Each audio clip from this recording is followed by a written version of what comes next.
Un saludo muy especial para todos los amigos y hermanos que escuchan en esta mañana este programa de Palabras para una Vida Abundante. El poderoso recurso de la fe.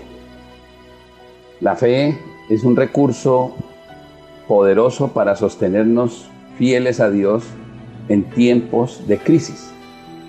Dice la carta a los Hebreos capítulo 11, versículo 1 y 2. Es pues la fe, la certeza de lo que se espera, la convicción de lo que no se ve. Por ella alcanzaron buen testimonio los antiguos. Para empezar, quiero que analicemos brevemente el marco histórico en el que se escribió esta carta.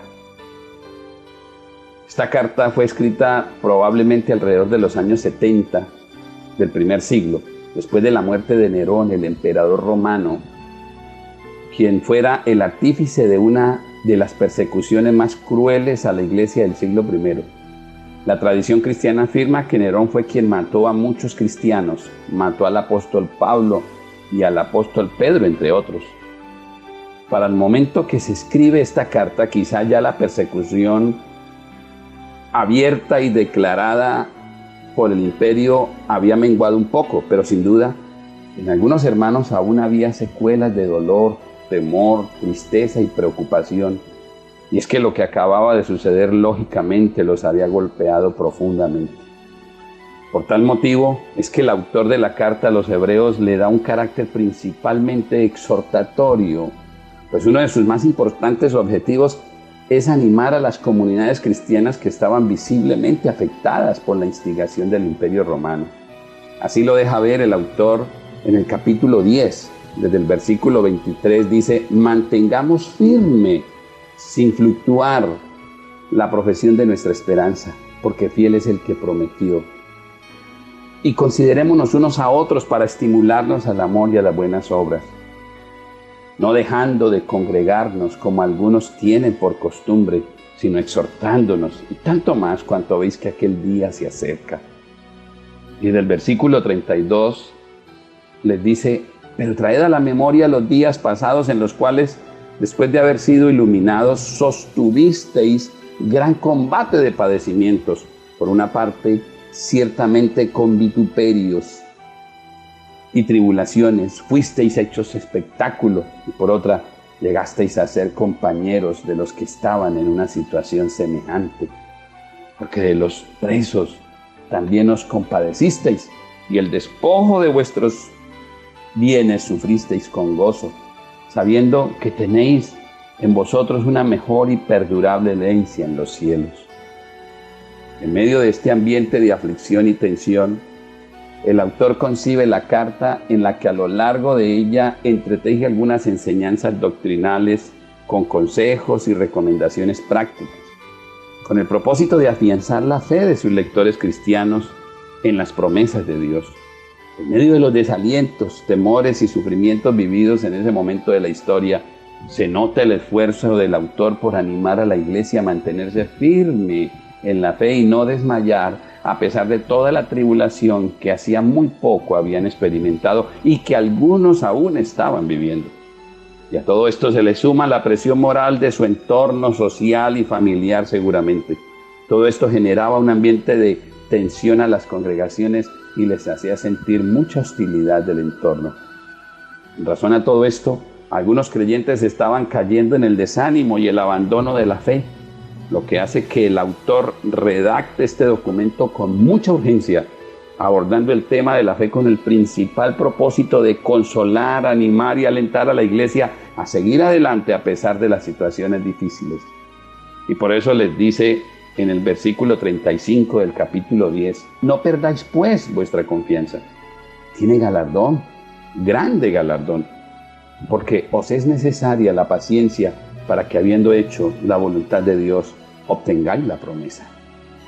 Muy importante no perder de vista este contexto histórico para poder hacer una exégesis correcta del contenido de la carta, porque por desconocerlo, es que posiblemente muchos hemos en algún momento citado textos que allí están, sacándolos del contexto original, lo cual ha llevado a hacer interpretaciones y aplicaciones defectuosas, generando con esto confusión y crisis de fe en muchos. Ahora bien, el apóstol aborda el tema de la fe porque considera que frente a las condiciones de la iglesia en ese momento es pertinente hablar de ello. Y por eso en el capítulo 11, 1 y 2 comienza diciéndoles: es pues la fe, la certeza de lo que se espera, la convicción de lo que no se ve. Por ella alcanzaron buen testimonio los antiguos. Analicemos los dos versículos. El versículo 1 dice que fe es la certeza de lo que se espera, la convicción de lo que no se ve. ¿Qué es aquello que no se ve y que los cristianos podemos esperar por la fe y estar seguros de que se dará? La respuesta es, pues, lo que Dios ha prometido. Si tenemos en cuenta el contexto histórico mencionado anteriormente, es claro que el escritor les está hablando de la necesidad de confirmar su fe en ese momento difícil, siguiendo dispuestos a obedecer a Dios y agradarle, creyendo en las promesas eternas de Él, las cuales no tienen nada que ver con soluciones temporales, ni con el hecho de que las circunstancias fueran a cambiar a corto plazo, no. Es más bien la invitación que el escritor le hace a ellos a sostenerse fieles al Señor, convencidos de que aunque el cumplimiento de dichas promesas aún no se diera, Dios las cumpliría, a pesar de que por un poco de tiempo más algunos fueran perseguidos, atribulados y otros asesinados. Y el versículo 2 me llama la atención lo que dice el escritor. Por ella, por la fe, alcanzaron buen testimonio los antiguos. Otras versiones dicen, porque por ella recibieron aprobación los antiguos. La Nueva Biblia Latinoamericana. Y la Biblia, la palabra traduce esa expresión, por ella obtuvieron nuestros mayores la aprobación de Dios. Noten ustedes que no dice que por la fe ellos alcanzaron todo lo que querían. No dice que por la fe de ellos los problemas se resolvieron y la tribulación pasó. Tampoco dice que por la fe de ellos el imperio dejó de perseguirlos, no. Pero sí dice que alcanzaron buen testimonio. ¿Qué quiere decir esto? Que por sostenerse firmes y creyendo en las promesas de Dios y no desmayar en medio de las crisis, los antepasados obtuvieron la aprobación del Dios de ellos. Qué interesante es este planteamiento, ¿no les parece? Que la fe es el recurso que le permite al creyente recibir la aprobación de Dios por sostenerse en las promesas de Él, aún en medio de la adversidad, entendiendo el hecho de sostenerse en la idea de no perder el entusiasmo de obedecer a Dios y de agradarle, aun cuando las cosas que anhele definitivamente no se le den. Eso sí que es fe. Es que la fe ha sido un asunto muy mal entendido y enseñado en el medio religioso y a lo largo de los tiempos. Pues muchos textos bíblicos como el que hemos citado ahora, que hablan de la fe, los sacan del contexto y por ende los interpretan al margen de lo que originalmente los escritores quisieron enseñar y hacen aplicaciones desajustadas. Sobre el tema de la fe se ha elaborado mucho cuento, se manejan mentiras alrededor de la idea de fe y por eso mucha gente termina confundida, manejando cosas que se salen de su verdadero sentido, derivando en una vida muy religiosa pero sin consistencia espiritual real. Pues a la más mínima prueba o dificultad ya empezamos a desanimarnos, a desmayar y a perder el interés por obedecer al Señor, solo por el hecho de que el panorama se pone oscuro, difícil, viendo con tristeza que lo que anhelamos que suceda no sucede y que lo que no queremos que suceda, sucede. El evangelista Mateo registró quizá uno de los momentos más cruciales y críticos de la vida del Señor Jesús, cuando en el capítulo 26, versículo 39, lo presenta como el vivo ejemplo de una persona que le pide a Dios algo específico y la respuesta fue un contundente no, no es posible. Dice el texto, Padre mío, si es posible pasa de mí esta copa, hablando de la posibilidad de no tener que morir en el Calvario. ¿Será que Jesús no tuvo fe? ¿Será que no pidió con fe? ¿Será que le faltó fe? La respuesta es claro que no es eso lo que le pasó. Por el contrario, su fe quedó confirmada cuando, a pesar de entender muy bien el no de Dios, no por eso perdió el interés de agradarlo. Y por eso le dice al Padre, Padre mío, si no puedes sacar de mí esta copa, o pasar de mí esta copa, sin que yo la beba, hágase tu voluntad. Qué calidad de creyente, qué hombre de fe. Quiero mostrarles rápidamente algunas mentiras alrededor de la fe. En primer lugar, para algunos tener fe es tener un pensamiento positivo, una actitud positiva. Es decir, que frente a una crisis cualquiera sea, hay que tener la idea de que todo va a salir bien.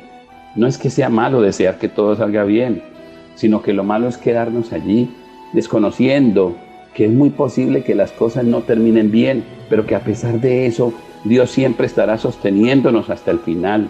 Tener fe entonces no es creer que las cosas se van a dar todas, no. Fe es creer que todo está en las manos de Dios. Es lo que dice el apóstol Pablo a los Romanos en el capítulo 8, versículo 28. Y sabemos además que a los que aman a Dios, todas las cosas les ayudan a bien. Óigase bien, no dice que a los que aman a Dios todo les sale bien. En segundo lugar, otra idea, otra mentira equivocada, otra mentira o idea equivocada de lo que es fe, es que para algunas personas la fe es como una fuerza de mucha concentración mental que se hace para que las cosas salgan como uno quiere. Cuando en la realidad de la vida muchas cosas salen como no quisiéramos. Y yo diría, son más las cosas que se dan como uno no las quiere que las que sí se dan como uno las ha deseado. Y hablando con honestidad, en la vida hay muchas cosas no deseadas que llegan inevitablemente. Y por más que no las queramos y por más que le saquemos el cuerpo, llegarán. Tener fe no es entonces creer con mucha fuerza y concentración mental, pensando que con esto atraeremos todo lo que deseamos. No es así. Y una tercera idea equivocada de lo que es fe es creer que la fe de un hombre es lo que obliga a Dios a obrar a favor nuestro. Esto es muy ingenuo. Creer que mi fe puede hacer cambiar el pensamiento de Dios o que por mi fe yo puedo cambiar los planes divinos es un despropósito. Sí, si así fuera, entonces nosotros podríamos controlar a Dios y entonces Dios no sería Dios, sería nuestro esclavo. Además, pensar así es desvirtuar la gracia de Dios, pues todo lo que Dios da es por gracia y no porque yo lo pueda condicionar o obligar a que me dé a través de mi fe. Dios nos ha dado todo es por su gracia, no porque nosotros hayamos tenido fe, porque Él y su gracia están desde mucho antes que nosotros. ¿Cuántas cosas buenas hemos recibido de Dios sin que haya mediado nuestra capacidad para creer? Por ejemplo, Dios decidió darnos la vida y Dios no consultó nuestra fe porque aún no existíamos. Fue el resultado de su amor y de su gracia. Y hablando de nuestra salvación, Dios decidió enviar a Jesús para salvarnos de nuestros delitos y pecados y no me dio ninguna fe de nuestra parte porque en el peor momento de nuestra existencia Dios decidió enviar a Jesús para rescatarnos. Y también el Señor Jesús dice en Mateo 5:45 que Dios hace salir su sol sobre malos y buenos y llover sobre justos e injustos. Es decir, que Dios nos da todo por una sencilla razón, por gracia, porque Él es bueno, porque Él es misericordioso y bondadoso, independientemente si el hombre es bueno o malo, es justo o injusto, si cree o no cree. Entonces, no es nuestra fe la que mueve la mano de Dios a nuestro favor, sino que es la fe la que nos permite creer que aún en los peores momentos de nuestra vida y en las circunstancias más absurdas y difíciles, allí se está expresando la buena voluntad de Dios. Gloria a Dios. Y por eso, a pesar de la prueba dura, nos aferramos a sus promesas eternas y no desmayamos. No nos desanimamos ni perdemos el interés de vivir para Él, de agradarle, porque estamos seguros de que estamos en buenas manos, en las manos de un Dios bueno, misericordioso y fiel.